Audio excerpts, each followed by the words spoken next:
Welcome to sports live presented by white plus pro sensitive toothpaste. আপনাদের সঙ্গে আছি আমি রঞ্জন শান্ত।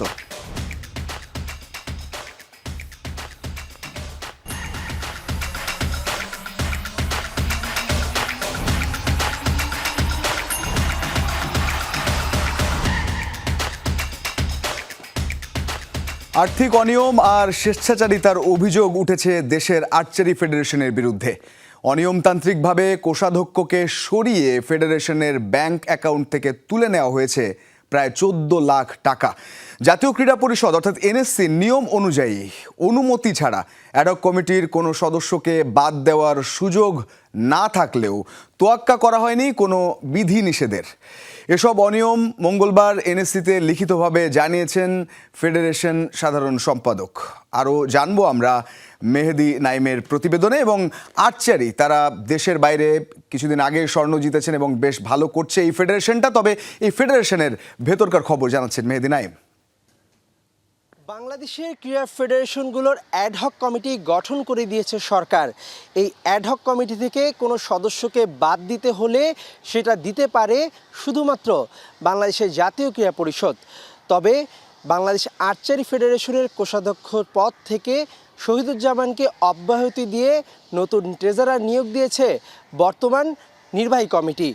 ইতোমধ্যে সেই নতুন কোষাধ্যক্ষ প্রায় 14 লাখ টাকা ব্যাংক থেকে উঠিয়েছেন। গত মিটিংয়ে প্রেসিডেন্ট সাহেব আমাকে হঠাৎই বললেন যে আপনার জায়গায় অন্য কেউ দায়িত্ব পালন করলে অসুবিধা আছে কিনা। ওনার এই কথায় আমি অত্যন্ত হতবাক হলাম, অবাক হয়েছি এবং ইনসাল্টেড বোধ করেছি। পরের দিন আমি ওনাকে একটা টেক্সট পাঠাই যে আপনি এই কাজটি করতে পারেন কিনা, কোনো কারণ দর্শানো ছাড়া। আর আমাদেরকে নিয়োগ তো দিয়েছে এনএসসি। ব্যাংকের সিগনেটরি পরিবর্তন করে সাধারণ সম্পাদকের অনুপস্থিতিতে কয়েক দফায় প্রায় 14 লাখ টাকা উঠানোর পর আরও টাকা নিতে স্বাক্ষরের জন্য গেলে অস্বীকৃতি জানান ফেডারেশনের সাধারণ সম্পাদক। ট্রেজারারকে চেঞ্জ করা হয়েছে, তো ট্রেজারারকে চেঞ্জ করা হয়েছে, এটা ওনাকে বলা হয়েছে রিজাইন দেওয়ার জন্য। তারপরে দেখলাম যে আমি বাংলাদেশে আসার পরে নতুন যে ট্রেজারার ওনার সাইনটা নিয়ে এখানে উনি সহ ট্রেজারার চেঞ্জ করে ব্যাংকে থেকে প্রায় 14 লাখ টাকার মতো আমাদের ব্যাংক থেকে তোলা হয়েছে। আমি এখন আসলে জানি না যে কোন কোন পারপাসে তুলেছে। এখন প্রশ্ন হচ্ছে, কোনো ফেডারেশনের নির্বাহী কর্তারা সকলে মিলে সাইন করে কোনো সদস্যকে বাদ দিতে পারে কি? চলুন জাতীয় ক্রীড়া পরিষদ এ বিষয়ে কী বলছে শুনে নেওয়া যাক। অ্যাপয়েন্টিং অথরিটি ছাড়া কেউ বাদ দেওয়ার অথরিটি রাখে। এনএসসি অনুমোদন করলে এটা কার্যকর। তাকে বাদ দিয়ে দিছে বা টাকা উঠেছে, এটা করতে পারে। ফেডারেশনের সভাপতি এই অনিয়মের পক্ষেই সাফাই গাইলেন, অথচ গঠনতন্ত্রে স্পষ্ট লেখা কোনো সদস্য পদত্যাগ না করলে তাকে সরকারের অনুমতি ছাড়া সরানো যাবে না। বোর্ডের সর্বসম্মতিক্রমে সিদ্ধান্তের প্রেক্ষিতে আমি নাথিং পার্সোনাল। তো এনএসসি তো এটা অনুমোদন দেয়নি, তারা বললো আমার কাছে ইন্টারভিউ আছে। এটা হয়তো অন্য বিষয়, তারা হয়তো সময় লাগতেছে তাদের। ইটসকে যেভাবে প্রসেস করে পাঠানো হচ্ছে সেটা নিয়ম মোতাবেক পাঠানো হয়েছে। এখন ওই এন্ডে আছে, ওনাদের এন্ড থেকে আমরা বাকিটা জানতে পারবো। শুধু তাই নয়, আগামী মাসে চীনে আর্চারি বিশ্বকাপে অংশ নিতে কোচ, খেলোয়াড় ও অতিথি সহ 20 জনের বিশাল বহর পাঠাচ্ছে ফেডারেশন, যেখানে 2 অতিথির খরচ বহন করতে হবে খোদ ফেডারেশনকেই। 6 জন 7 জন হয়তো পাঠাবো ম্যাক্সিমাম, হয়তো 1 জন অথবা 2 জন কোচ। এটাই আমাদের প্ল্যান ছিল, 7-8 জন মিলে একটা টিম হবে আর কি। নতুন যারা করেছে তারা এসেই প্রথমে 20 জনের একটা টিম করে তারা নিজেরা অথরাইজ করে নিয়ে তারা এটাকে অলরেডি জিওর জন্য পাঠিয়ে দিয়েছে। তো আমি আসলে জানি না যে কিসের উপর ভিত্তি করে 20 জনকে পাঠানো হচ্ছে। এর মধ্যে 13 জন হচ্ছে আমাদের প্লেয়ার, 7 জন হচ্ছে আমাদের অফিসিয়াল। তো 7 জন অফিসিয়াল এত বড় একটা বহর নিয়ে আমাদের মোর দেন 63 লাখ টাকা খরচ হবে। সো এটা আমার কনফিউশন আছে, because we don't have that much money. এসব অনিয়ম মঙ্গলবার জাতীয় ক্রীড়া পরিষদে লিখিত আকারে জানিয়েছেন ফেডারেশন সাধারণ সম্পাদক। মাঠের খেলার চেয়ে পদ পদবি নিয়েই চিন্তাই যেন বেশি আর্চারির কর্তাদের। মেহেদি নাইম, যমুনা স্পোর্টস, ঢাকা। যখনই ফুটবল ক্রিকেট কিংবা অন্য কোনো ফেডারেশন তারপরে এসে ভালো করে সেই জায়গায় কিছু অনিয়ম দুর্নীতি এগুলোর কথা বের হয় এবং আগামী মাসে চীনে আর্চারি বিশ্বকাপ, সেখানে 20 জনের বহর, সব মিলিয়ে কিন্তু একটা গোলমেলে অবস্থা অন্তত ফেডারেশনের। তবে খেলাটা স্বচ্ছ রাখা, কারণ এখানে সম্ভাবনা রয়েছে আর্চারিতে, সেগুলোই ভবিষ্যতে হবে বলে আশা করছি। ক্রিকেটে যেতে চাই, বাংলাদেশ নিউজিল্যান্ড ওয়ানডে সিরিজের খবর জানাতে চাই। সিরিজের তৃতীয় ও শেষ ওয়ানডেতে নিউজিল্যান্ডের মুখোমুখি হতে চট্টগ্রামে অবস্থান করছে বাংলাদেশ। সিরিজ 1-1 সমতা থাকায় আগামী 23 এপ্রিল অঘোষিত ফাইনালে মুখোমুখি হবে দুই দল। ঢাকার মাঠের লড়াই এখন বন্দর নগরী চট্টগ্রামে। বাংলাদেশ ও নিউজিল্যান্ডের মধ্যকার ওয়ানডে সিরিজের ভাগ্য নির্ধারণ হতে যাচ্ছে সাগরিকায়। প্রথম ম্যাচে কিউইরা দাপট দেখালেও দ্বিতীয় ম্যাচে টাইগারদের দুর্দান্ত জয়ে সিরিজে এখন 1-1 সমতা। ফলে আগামী 23 এপ্রিলের তৃতীয় ম্যাচটি রূপ নিয়েছে অঘোষিত এক ফাইনালে। বীরশ্রেষ্ঠ মতিউর রহমান স্টেডিয়ামে সিরিজ জয়ের লক্ষ্যে নামবে দুদল। শুধু ওয়ানডেই নয়, টি-20 সিরিজের প্রথম দুই লড়াইও হবে এই ভেন্যুতে। এর মধ্যে ঢাকা ছেড়ে চট্টগ্রামে পৌঁছেছে দুই দলের ক্রিকেটাররা। শেষ ওয়ানডের আগে বুধবার অনুশীলন করবেন মিরাজ, টম লাথামরা।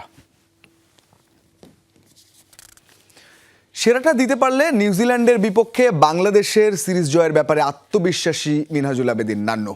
নাহিদ রানার মতো প্রতিভা যত কাজে লাগানো যায় দেশের ক্রিকেটের জন্য ভালো, দাবি বিসিবির অ্যাডহক কমিটির এই সদস্যর। তানজিদ তামিমকে ম্যাচ উইনিং প্লেয়ার বলছেন সাবেক এই অধিনায়ক। প্রথম ওয়ানডেতে ভরাডুবির পর দ্বিতীয় ওয়ানডেতে দুর্দান্ত এক কামব্যাক। সিরিজ সমতায় ফিরে শিরোপায় চোখ রেখে চট্টগ্রামে পৌঁছেছে বাংলাদেশ দল। বিশ্রাম শেষে বুধবার থেকে অনুশীলনে নামবে টিম টাইগার্স। প্রথম ম্যাচে ছন্দহীন তানজিদ তামিম ঝড় তুলেছেন শেষ ম্যাচে। 58 বলে 76 রানের অসাধারণ এক ইনিংসে প্রতিপক্ষকে ছিটকে দিয়েছেন ম্যাচ থেকে। এমন ইনিংসের পর তামিমের প্রশংসায় মিনহাজুল আবেদিন নান্নু।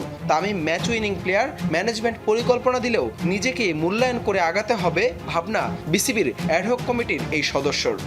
তানজিদ তামিম আজকে অনেক দিন ধরে খেলে যাচ্ছে, অনেকগুলি ম্যাচ খেলে ফেলছে অলরেডি, দুই ফরম্যাটে, টি-20 বলেন, ওডিআই বলেন।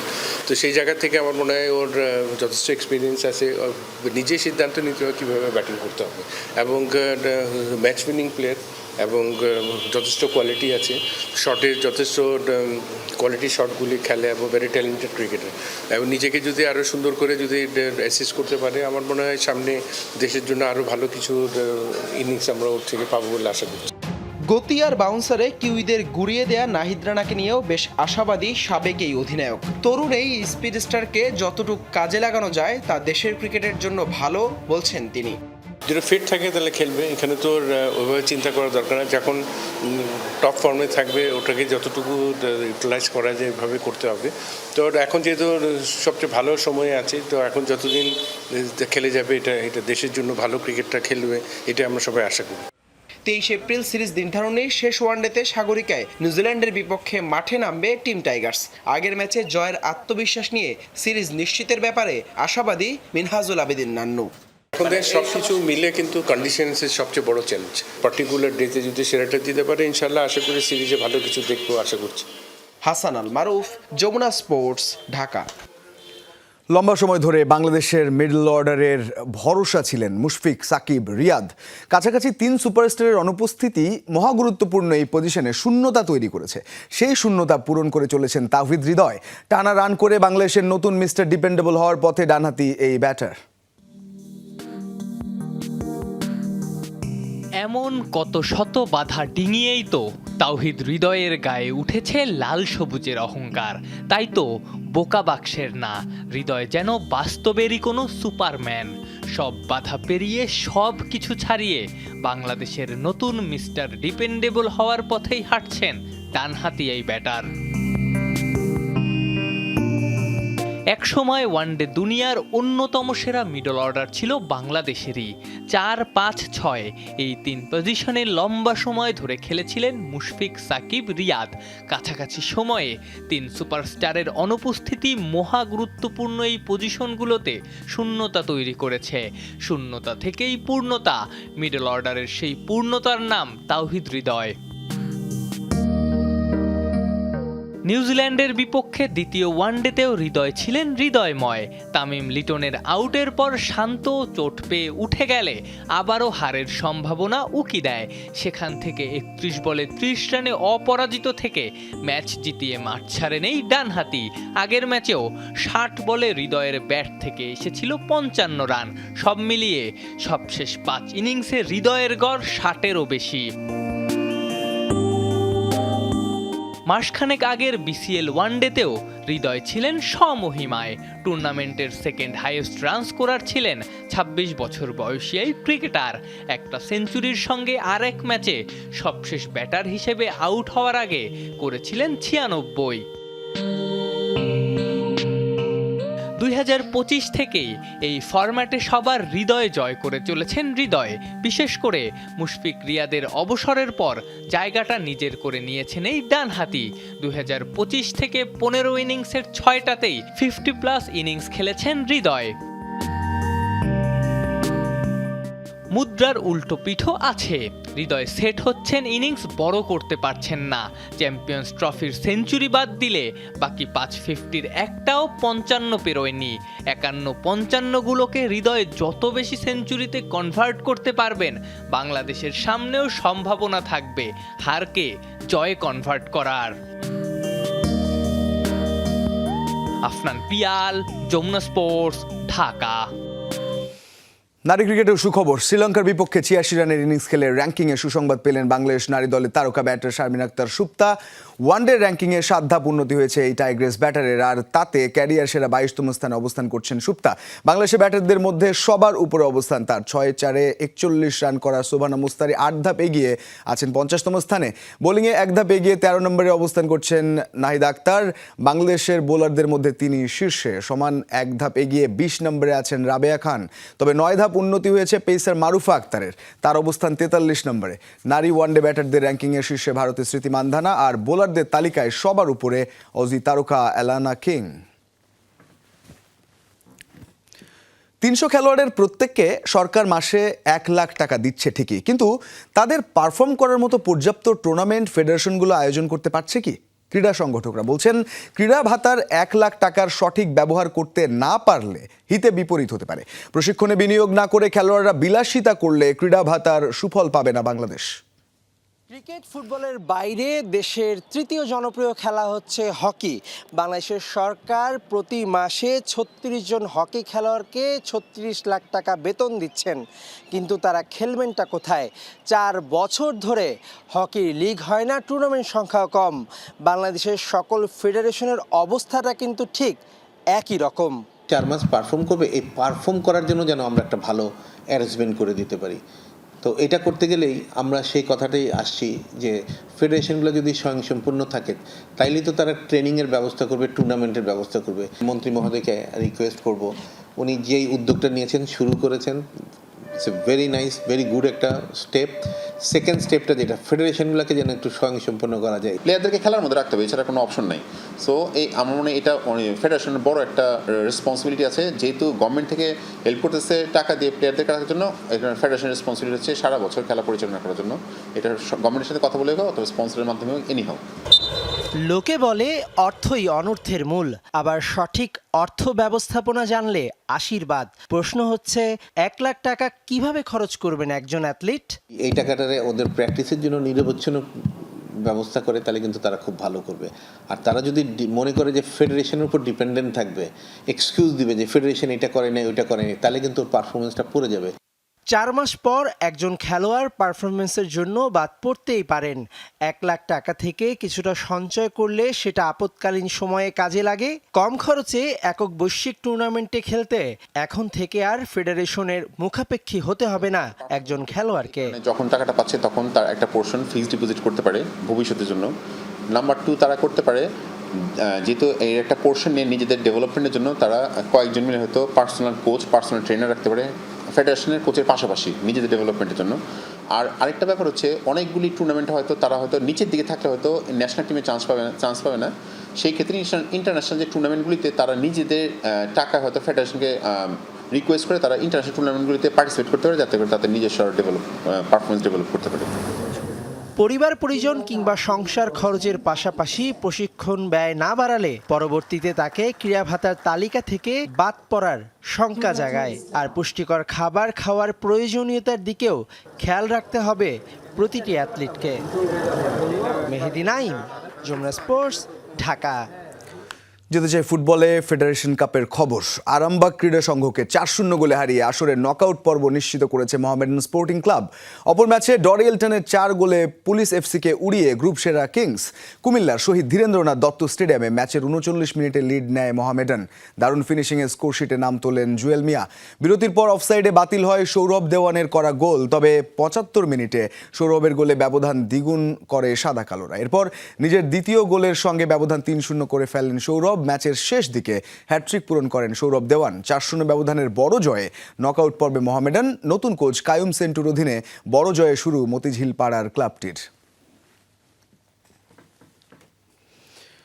অন্যদিকে অপর ম্যাচে ডরিয়েলটন ম্যাজিককে পুলিশ এফসিকে উড়িয়ে দিয়েছে কিংস। কিংস অ্যারেনায় ম্যাচের 35 মিনিটে এগিয়ে যাওয়ার সুযোগ নষ্ট করে পুলিশ, তবে স্পট কিকে গোল আদায়ে ব্যর্থ এনরিক। প্রথমার্ধের শেষ দিকে পেনাল্টি গোলে কিংসকে লিড এনে দেন ডরিয়েলটন।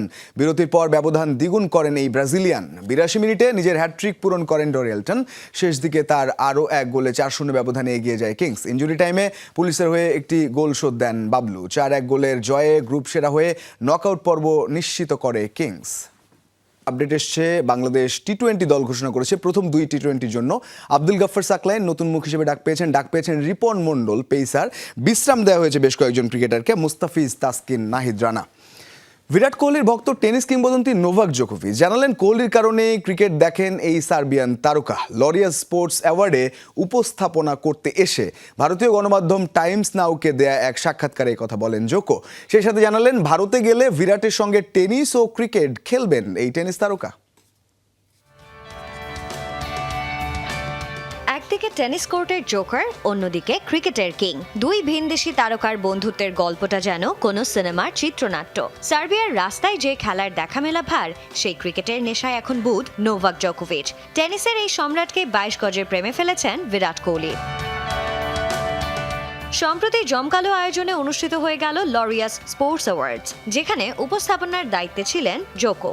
আর সেই অনুষ্ঠানেই ভারতীয় গণমাধ্যম টাইমস নাউকে দেয়া এক সাক্ষাৎকারে জানালেন কোহলি তার বন্ধু এবং তার জন্যই জোকো ক্রিকেট দেখেন।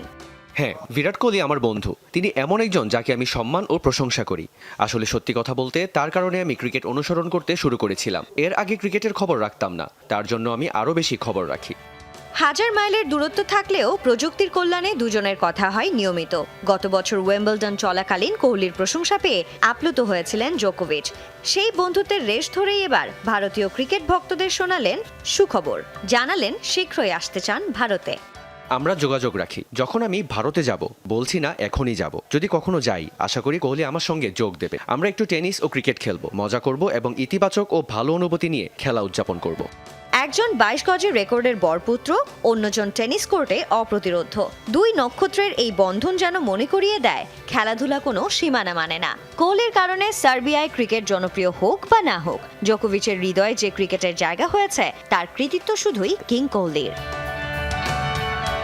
সাঞ্জনা আইভি, যমুনা স্পোর্টস। এই ছিল আজকের স্পোর্টস লাইভ। এতক্ষণ সঙ্গে থাকার জন্য ধন্যবাদ সবাইকে।